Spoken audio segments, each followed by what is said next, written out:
السلام عليكم. مع الباشا. ايه الاخبار؟ ازيك يا عمي؟ الحمد لله. كل سنه وانت طيب. وانت طيب يا باشا، عود عليك بخير انت واولادك يا رب. علينا وعليك يا رب. انت اسمك ايه؟ منو. ايه منو ده نوعك؟ انا بقول لك اسمك ايه؟ ايوه اسمي منو الغفير. انت قد الدنيا على الله راسي. يكرمك يا عم، الله يخليك. اسمك الحقيقي ايه يا ريس؟ كل سنه وانت طيب مع الباشا. الله يكفيك شر المرض يا شيخ. ايه ده؟ اسمك الحقيقي ايه؟ خالد. مسلم يعني؟ مسلم الحمد لله، موحد بالله، لا اله الا الله محمد رسول الله عليه الصلاه والسلام.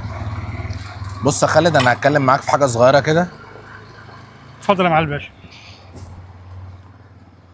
انا كنت خاطب واحده ولسه نازل من عندهم دلوقتي. الناس دول ما يستاهلوش. ليه يا عم؟ ربنا يتم لك على خير. خلاص، هو الموضوع باظ الحمد لله يا عم وفق الامور. الناس دول ما الموضوع باظ ايه؟ يستاهلوش. الحمد لله. انا بص، انا جايب ايه؟ ناس محترمين. بص انا جايب ايه؟ محترمين. بس جشع. عينيهم دايما على الفشخره الكدابه. يهمهم انت جايب ايه قدام الجيران وقدام قرايبي، واصور وانزل ستوريهات واعمل واسوي. ايوه يا ابني. احنا مش وش الكلام ده، احنا متربيين على الاصول. انا فاهم والله الموضوع دوت. وعشان الموضوع باظ، العلبه دي من نصيبك. باظت؟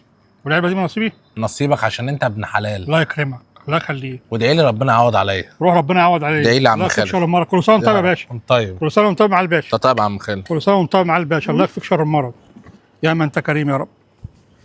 ايه ده؟ ايه يا عم الحاج؟ لا اله الا الله. ايه ده؟ ايه ده؟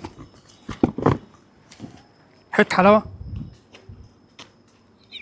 خد يا ريس يا جدع.